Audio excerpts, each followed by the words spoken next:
Guys, Super Rugby Aotearoa is starting this weekend, and this is kind of an outside perspective because I'm not a Kiwi, as you can hear from my South African accent. The teams, regions, and cities that are going to be played in the stadiums, history and the sides, kickoff times, broadcasters, the big name players of the different sides, and then the new rules that will be played in this competition will be covered in this video. So if you want to skip ahead a little bit, you are free to do so. First thing, the name Aotearoa, where does it come from? Well, if we look at the national anthem of New Zealand, you will see there's a Maori part first and then the English part.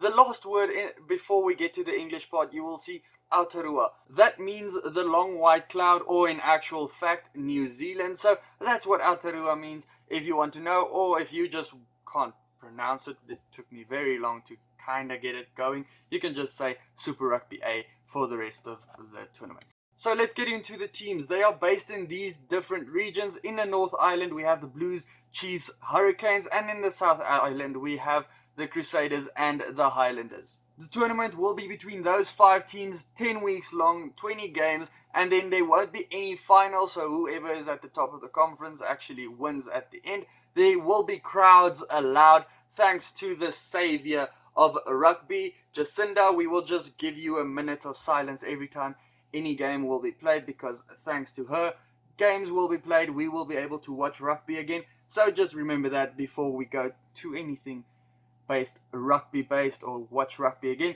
The games will be played on Saturdays and Sundays, and it is starting this Saturday, 13 June. Kickoff times have changed a little bit because the crowds can now come in. The Saturday times have shifted with 2 hours, so basically making it better for the whole world to watch it. New Zealand kickoff time is 7 p.m, USA 3 a.m, but uncomfortable there. 4 a.m in Argentina, UK 8 a.m, South Africa 9 a.m, so I can still sleep a little bit late, so that's good for me. Dubai is 11 a.m, and then Japan 4 p.m. Sunday is a little bit more uncomfortable because they're playing 3 p.m. games or 3:30 games, so it's a bit earlier for everyone. But hey, one day of waking up early for rugby, I think I'll do that, no problem for me. Then we get into the broadcasters. I also confirmed with 2 Cents Rugby because he did a proper video of this, getting into how much everything costs and all that stuff. But his email that he got back from Super Rugby after he asked them, and also what I could find from the internet, basically says that the Super Rugby deals are still in place with the original broadcasters. So New Zealand, USA, Ireland, all the ones listed here, can still play the games. It's just up to them whether they are going to be playing it. The only changes I do see is ESPN might be showing it as well in the USA, because I hear you guys are watching Korean baseball at the moment. And in South America, there's a little bit of difficulty to find out who's actually going to be broadcasting the games for you. So Super Rugby have been won 17 times by New Zealand teams, 17 out of 24 if you wanted to know. The Crusaders have won 10 out of those seasons, so you can see them dominating over this whole list. The Blues are the second most team to win in New Zealand, but that dates back to 2003. So there's this running joke with them always saying this is going to be our year, because they always have a good squad, but just never seem to get back in it. The Chiefs, they've won it twice. Then the Highlanders and Hurricanes, they've both won it once as well. Let's get into the teams. The Blues, they are based in Auckland and are basically the most metropolitan team of all of them. The New Zealand population is around about 10 or 11 million, and 40% of that population comes from Auckland. So most rugby players come from this region as well, and they are based in Eden Park. There is a little bit of speculation around the stadiums, because the stadiums for the Crusaders and the Blues weren't actually confirmed before I made this video, but I'm pretty sure they're going to confirm their actual Eden Park for this tournament, because crowds can come in now. I asked a little bit around on Reddit, and guys gave me mascots for different teams. The mascot I got for the Blues is a real estate agent, so I don't know what to make of that. You guys can maybe let me know. Popular players that do play for the Blues, McDonald, he is their coach, but players that everyone should know or have heard of, Tune Kwafe from the All Blacks as well, Tuanga Fase, Tuipuloto, Akira Ioane plays for them, Beauden Barrett, the biggest name on their list, coming from the Hurricanes this season.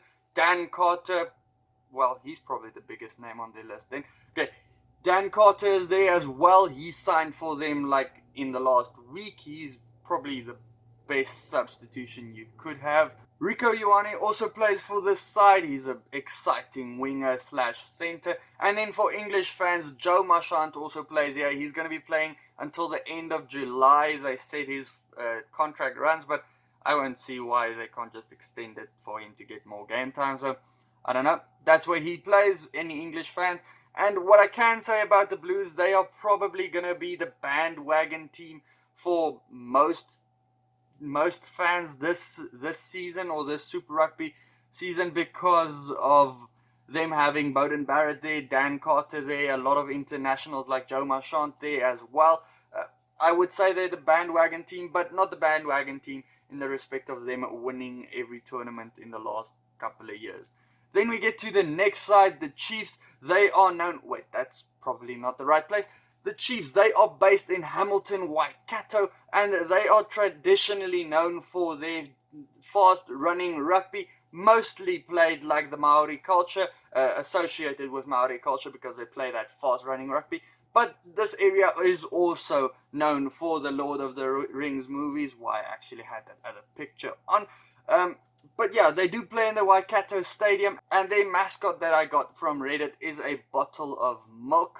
I don't know. But they also said their other mascot can be a bottle of Lion Red, which turns out to be a beer, which I could fully support. The players that do play for this team, well, first gets to the coach, Gatland. Wales fans, you guys will support him. Nipo Lalala, he plays there. Ta'avao, Tyler Ardron, the Canadian captain. Then we have Sam Cane, the new All Blacks captain. Jacobson, the one All Black cap behind his name. Adam Thompson, who is a legend in New Zealand and Japan, as it has. He's big in Japan. Then we have Weber there as well. Aaron Cruden, Anton Leonard-Brown, and then Damien McKenzie. So there's quite a few big names in that side. And then, if that wasn't enough, the person that brought us rugby again is the supporter of this side. So if there was any reason to support this side, it is this one. If you were just a neutral, she brought us rugby again. She supports the Chiefs. Okay, next side we have on is the Crusaders. So this is the actual bandwagon team of usual Super Rugby because they win every single year. They are based in Christchurch in Canterbury.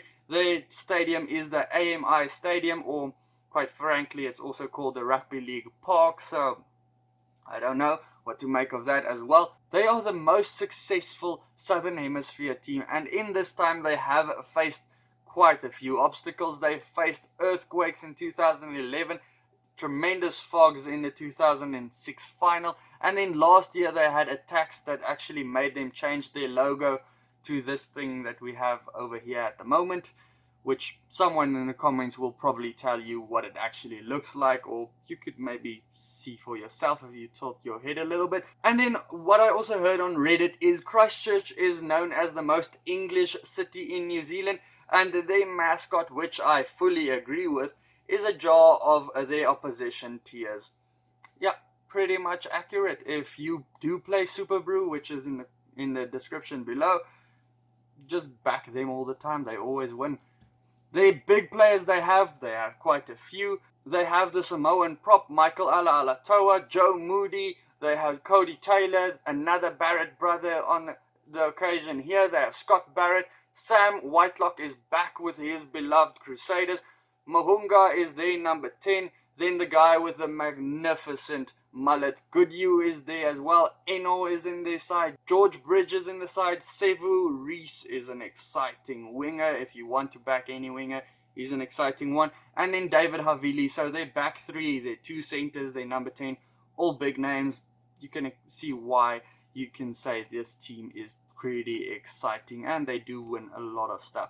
So the next one up is the Highlanders. They are probably the least fancied team to win anything this year. So if there's any team you would want to back, it's probably this one. They are from Dunedin. It is a cold, miserable place filled with students who are apparently alcoholics coming together in the stadium area called the Zoo. And if that wasn't enough for Scottish fans, Dunedin in Gaelic means Edinburgh, so very big connotation for Scottish fans with the Highlanders.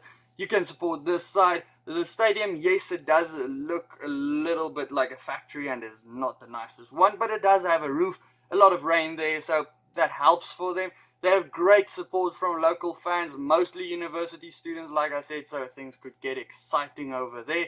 And their mascot, they say, is a frozen pie. I don't know, hangovers maybe? You can let me know in the comments down below again. And the players they have arguably isn't a lot. They do not have big names. They do have Coltman, Frizzell, probably the biggest name you could have though, Aaron Smith, Josh Ioane, and then Milner Scudder is back from his injury. He is a Hurricanes legend, but he is now at the Highlanders. And yeah, it's pretty weird to see him over there, but it's good to have him back. He's going to put on some side steps. The last team we can list over here, it is the Hurricanes. They are based in Wellington. They can beat anyone on their day, and their games are always fantastic to watch and a tough call. They can, like I said, they can beat anyone. They always have superstars in their side, in their backline, making it easy to like them. But apparently the city isn't that easy to like. It is very windy, one of the most windiest cities in the world. So yeah, the place is apparently filled with hipsters and politicians. The stadium is called the Cake Tin, or Sky Stadium. I can see why it is a cake tin. It looks like a cake tin. And their mascot apparently is a cafe latte called Mr. Frothy. So yeah. Big names they do have on their roster: Dane Coles, Ardie Savea, Paranara, Laumape, and then Jordie Barrett. You can see why we say they have exciting players. Bring Bodie Barrett into that mix as well. Yeah, they had one of the best teams you could ever probably have. Then we go into the new rules that has been brought into this tournament. Red carded players will be substituted after 20 minutes. So yeah, that doesn't cost you too much in a game if you do get a red card, but the guy still gets sanctioned. Golden point extra time, so basically brought in from league. In the case of a draw at the end of the match, there's an extra 10 minutes you can play, and to kind of get that draw away, if it's still a draw at the end of that 10 minutes, the game ends in a draw. There's going to be extra laws at the breakdown, or it's going to be enforced a little bit stricter. The ball carrier is allowed one movement after the tackle, as always. The second movement has to be a placement or a pass, and the tackler should roll away immediately to the direction of the sideline, and there will be extra focus on the offside line.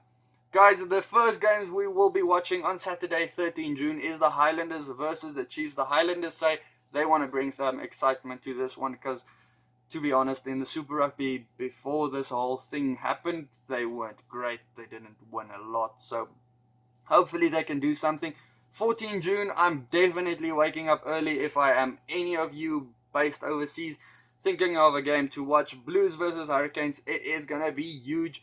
You're going to see Beauden Barrett versus his brother Jordie Barrett. It's going to be massive. I think it's going to be a good one. If you want to catch that, check that out. The SkinnyBru pool is down in the description below. And then guys, check out any of these other videos. I am also going to do a video for players that you might not know yet, guys that are still up and coming. That will be out maybe tomorrow or the day after. Cheers.